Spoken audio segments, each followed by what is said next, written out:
everybody, and welcome to our live webinar Q&A session and information session all about our MSc Sustainable Integrated Coastal Zone Management here at the University of Glasgow's School of Social and Environmental Sustainability.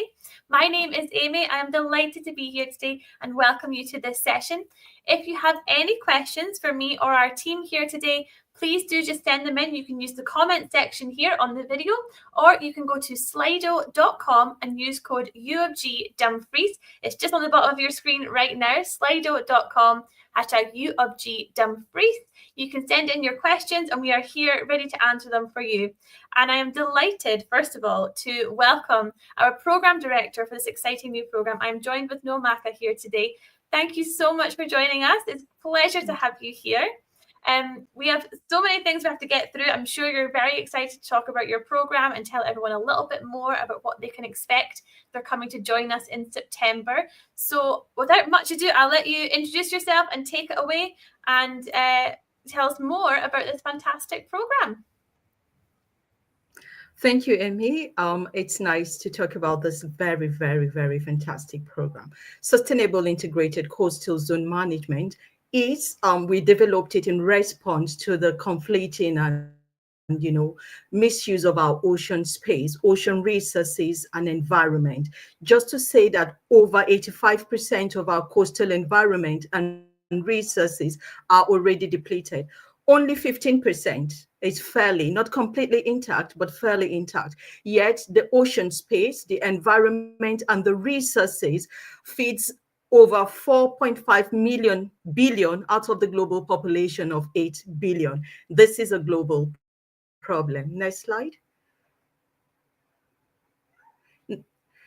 So Sustainable Integrated Coastal Zone Management, with an acronym SEASON, will produce graduates with the knowledge and skills to address these complex and conflicting problems. The next slide, please. At the heart of this program, SEASON, is student employability and global relevance. And the next slide. And this was why we had a wide range of consultation. We co-produced this program with stakeholders and employers. We analyzed the interview transcript, the co-production sections. And so I would just talk briefly about the three recurring themes. The first is employers want graduates that would, from this program, to have interdisciplinary skills and especially system thinking. They think it's cost effective to employ a graduate with expertise in coastal planning and also with a knowledge of ecology. And they also have said from experience, those graduates come out with smart ideas and intervention. So in hard times like this, one of the quotation, we need students or we need graduates that are smart. It helps us to save money. Then the next recurring theme is knowledge of other cultures and respect. Employers do not want graduates that would come with very scanty ideas and would want to just transfer ideas from other regions or the regions where they have worked in. So the onions is on us to make sure that our program is actually global. And the other theme that was recurring is conflict resolution and negotiation. Is really very clear and easy to understand, because then the problem, why 85% of our ocean space and resources are depleted, it's just as a result of competition and conflict uses. So they are looking for graduates with conflict resolution, trade analysis and negotiation skills. The next slide, please. And so we have considered this and integrated all of this into our core courses. For the first semester, you will take Integrated Coastal Ecosystem Dynamics. It's an interdisciplinary course, and you would learn from this course, why is it that we as humans continue to deplete our ocean or deplete our resources and misuse our ocean environment. So at the core of this is it possible to decouple our activities from the coastal environment? And then the next first semester course, again, will be the principles and practices of ocean planning. You would learn whether it is indeed possible to plan a coastal environment that is constantly evolving as a result of our social and economic activities around the coast. And then in the second semester, I would teach you how to conduct your own research methods in environmental risk management. And then the final course will be advanced techniques in coastal area planning. It's an intervention course. You would learn how to use GIS for coastal monitoring and participatory GIS, how you would use GIS to engage communities, learn how to listen to them, understand their problem, and see how you can represent them in terms of conflict resolution as well. The next slide. We have a suite of very rich optional courses. You can see environmental ethics and behavior from the social sciences, environmental politics and society from the social sciences. We have ecology, environment and conservation from the natural sciences, environmental communication from the arts. We have responding to to risks in aquatic environment from the natural sciences, theories, practices, and policies. All of these are interdisciplinary. So what you have the opportunity to take 2 out of this. And so we have our 60 credits, which you can decide to go to the field, collect your data, analyze your data, and then write up your dissertation. Or we have a range of local and international partners that you can, if you want, we can we can arrange for you to take your placement with them, and then at the end of the placement, you write a report. The next slide. Just to say that CISM is a coherent program. Our courses connect and build on each other so that our students can see how these concepts evolve. There is no better way to learn and understand things and keep you motivated than a curriculum that is coherent. So you have a clear idea of what you have learned and how you can apply it in real life. This would land you prestigious jobs. You can either work around the marine, around the coastal environment, or you can choose to adapt the skills and the knowledge you have learned from this program into the general environmental science program. The next slide. Just a recap of everything that I've said to you. At the heart of CISM is employability and global relevance. We want to produce graduates that are highly competitive, and we've put this program together indeed to achieve this. Our program is interdisciplinary. You have the opportunity to learn from industry and academic experts from the global north and the global south. We have a range of research projects that if you want to get involved with, you're welcome to. And we also have local and international placements. Thank you, Amin. Thank you so much, Milmaka. I mean, amazing information. This program sounds so exciting, and we're so excited to be able to bring this program to our students and to our applicants. And we have lots of questions coming, which is fantastic. So we'll get to them in just a moment. For now, I'm going to invite Sophia to come and join us. So Sophia, welcome. Thank you so much for joining us. Sophia, you're a current student here at the University of Glasgow's Dumfries campus, although not on this program. Slightly different program. But thank you for being here today. I wonder if you could tell us a little bit more just about yourself and your experience at University of Glasgow so far. Yeah, sure. Thank you so much, Amy. Well, hello, everyone. My name is Sophia. I'm currently a student here at University of Glasgow, Dumfries campus. I study sustainable tourism and global challenges. Definitely my experience, I guess, like, one of the most helpful things definitely has been to reach out to the university. All the staff, even including like my professors, have been really helpful, like since the beginning of my journey here at Dumfries. Okay, the location of the campus for me here, it has been just like the perfect match regarding the environmental and sustainability school. You know, it definitely has a lot of like different settings, like the teaching garden that it has. I also have a lot of field trips that actually help or enhance way more the whole experience of my program itself. And regarding like what are the core classes that I have in my program, definitely they are like the main reason that I choose this university. Because there wasn't that many like that specific courses with sustainable tourism So like the offer that this university has, it's just perfect for those students that are like eager to go into more like the environmental aspect and sustainable aspect of tourism, or even just like globally talking. Me myself have encountered a lot of different cultures with all of my classmates, because all of them are also international. So it definitely it's I would like to say the university, it's like a really good host for like all of the international students. So we get to learn a lot from each other. You get to share a lot from your own culture as well, and of course we do get that firsthand experience of learning of the Scotland environment and as well as culture. No, that's amazing. Thank you so much for sharing. I mean, yeah, just as you say, it's so important to us to have a truly international campus, and our students and staff, we really do come from, all across the world. So it's great that we're able to, as you say, learn from each other's perspectives and our backgrounds as well. That's really, really important, especially for a program like this, like Sustainable Integrated Coastal Zone Management.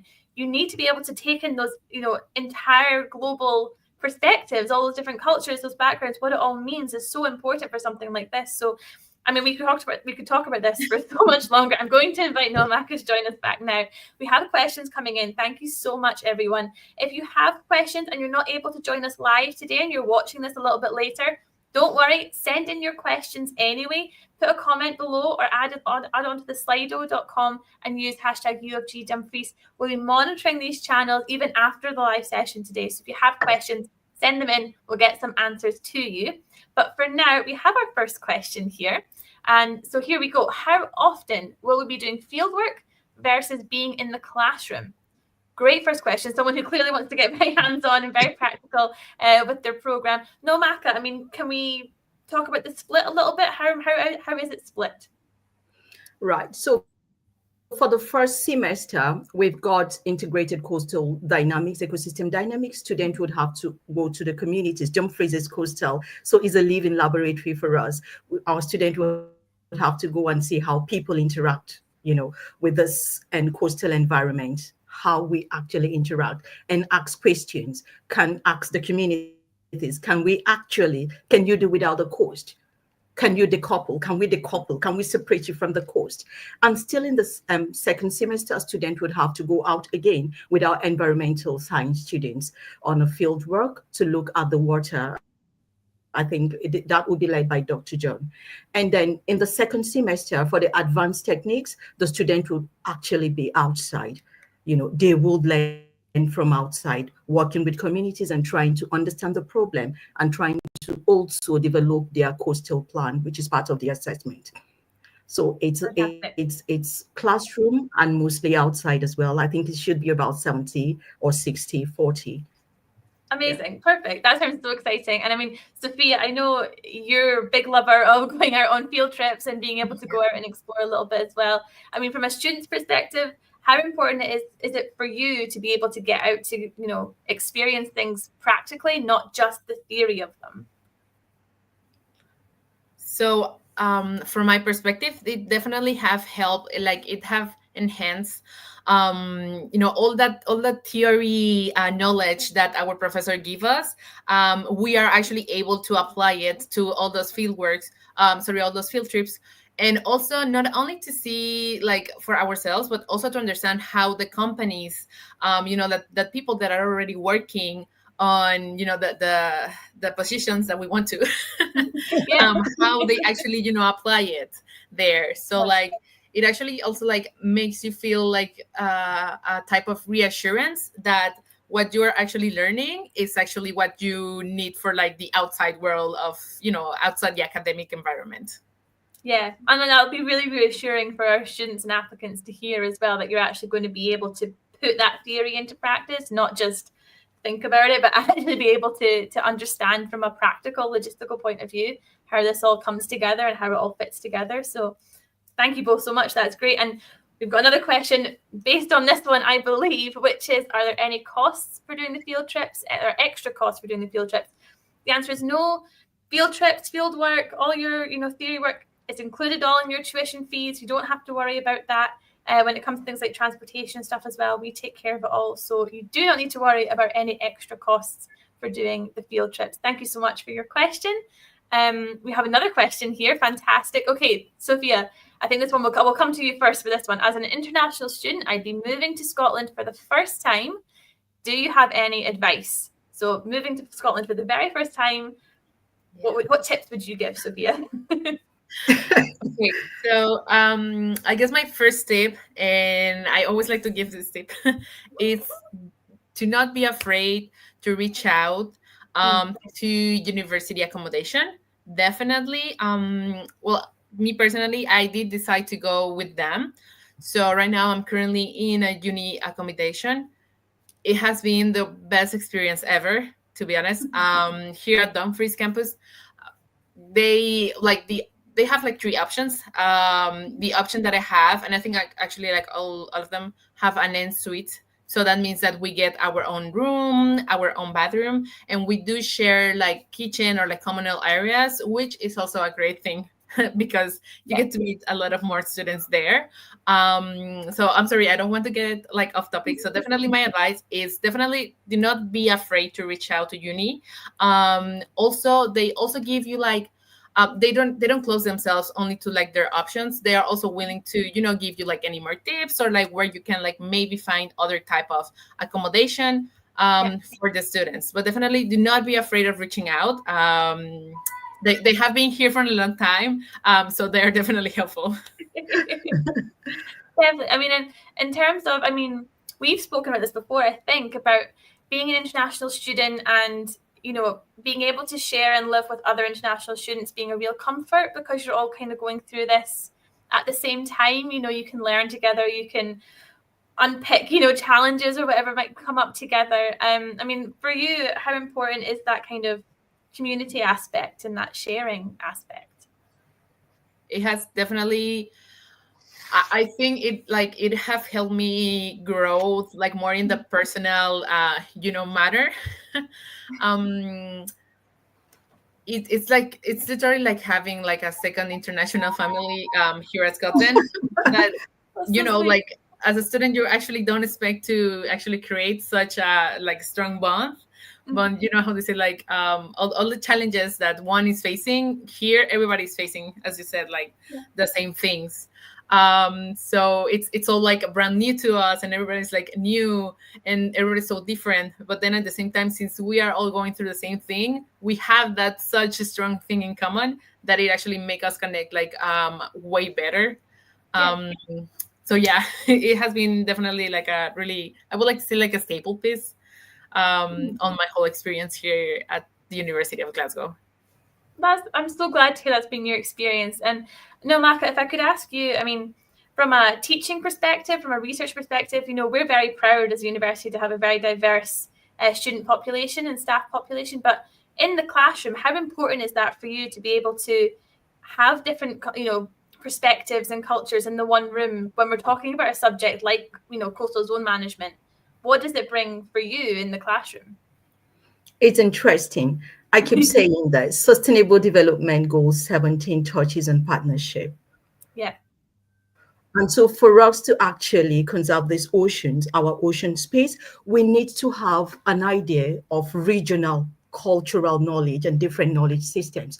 And so students would always bring this into how they learn and in the classroom. So what we'll do is we put students in group normally to discuss and talk about a particular problem, and they learn from each other. It's interesting what we call sustainable development. It's got different meaning. Ocean coastal zone management means different things to different people. For others, perhaps from the global north, it's about technological development. For others from the global south, coastal management could be conservation and religion, could be attached to religion. So this wealth of experience, students co-learn from each other and think of smart solutions. What can we adapt? What have I learned from my colleague in China? What can I do? How can I use this knowledge in England? You say, so it's rich. Yeah. Oh, that's fantastic. And I think students further, their relationships deepen with that. They value each other's culture. They start developing this intercultural competency. Yeah. like Yeah. our employers that co-created this course with us. They said, we want people that can work in our regions, but also understand our knowledge system, respect it, not to critique it, and not to want to impose an idea. You know what I mean? So we start practicing this from the classroom. No, that's fantastic. Thank you so much for sharing. Thank you. We have another question here. Similar vein, actually. So, will there be support for developing employment skills and searching for jobs? I mean, a resounding yes. We definitely have a lot of support here at the University of Glasgow, at a school level, a college level, and a university level as well. There's lots of support to help our students when it's either developing your CV or your LinkedIn profile or employability skills, things like that. We also have dedicated web pages that I just like to shout about as much as I can. Every single one of our programs at the school here have their own landing page about careers. So what could you go on to do with this program, expected salaries, expected working times, and how to get into the career and everything like that as well. And then also links to our employment support. And the link for this is just on your screens just now. It's glasgow.ac.uk/schools/SES/postgraduate/careers.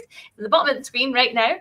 But I mean, so Sophia, if I could come to you first a little bit as well, you're thinking about your future career, I'm sure, thinking about, employability skills. What support is there available for students at the university? Okay, so from my experience, what I have definitely perceived is that the school is also always involved in this part of developing the students to create more skills, to actually help them start the job searching. As it was previously mentioned, each of the programs do have this option of making a dissertation or going for a work placement. Work placement definitely goes more direct toward that experience of an actual job experience. Well, like you have to reach out to your professor to let them know that you're actually interested in that, and they will definitely be all hands in helping you, knowing maybe which contacts, depending on, of course, on what you want to do, but which person you can actually go through, or which company is actually having already working with previous students as well. So they are really all hands support on that as well. And we're talking that this happens, actually before you graduate. So it actually, everything starts before, having your official, title of masters. So definitely it's really helpful, to go out of the academic field with really good relevant experience. Yeah. So yeah. Oh, fantastic. Thank you so much, Sophia. And no, Maka, I mean, we've talked about this quite a lot already today, but anything more you'd like to share about, how we're preparing our students on this program for the working world? Yeah, so like I did say, at the heart of CESIM is employability and global relevance. We want our students to be very competitive, and we've put together a very rich program with a coherent curriculum. Having said that, we also know that sometimes you need the networks. And so through placement and also having guest lecturers from different parts of the world, our students can build their own network, forge relationships. Yeah. No, absolutely. Thank you so much. Yeah, thank you. And let's say employability, not just this program, but every program that we have here at the school, social and environmental sustainability, we build in employability as something that's so important to us. We know it's important to our students as well. So it's great to highlight this. Thank you so much. I think we have time for just one more question. We'll try and sneak it in here. We have one here, and that is, am I able to visit the campus or speak with a member of the program team directly? Now, the answer is a huge yes. Of course you can. We're open. You're more than welcome to come and visit us. You can book a campus tour. You can book a private tour or a group tour. It's up to you. You can just come in for a visit. We're always open over the summer as well. If it's something you're interested in, you can meet some fantastic student ambassadors like Sophia here, who can tell you all about life in Dumfries as a student, can answer all your questions. And I would say, of course, if you want to speak with a member of the program team, you want to speak with myself or Nomaka or any of our teaching team, you're more than welcome to get in touch. It's not a problem. We're happy to help if you have any questions that you'd like to speak about. what you can do is you can go to our website, that's glasgow.ac.uk/Dumfries. You can head on over there to book a campus tour or to find out more information.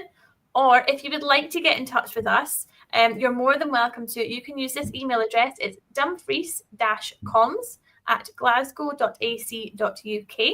That will come direct to our team. So if you would like to, arrange for like a time to have a Zoom call or, a Teams call with us and the team and want to ask some questions more one-on-one or more individually about your specific circumstances, you are more than welcome to do so. Please just send us an email, and myself, Nomaka, and I'm sure the whole team would be more than happy to have a chat with you if there's anything we can help you with about this program. I think that's all we have time for, guys. I'm so sorry. We could talk forever about this amazing program and all the opportunities that it brings.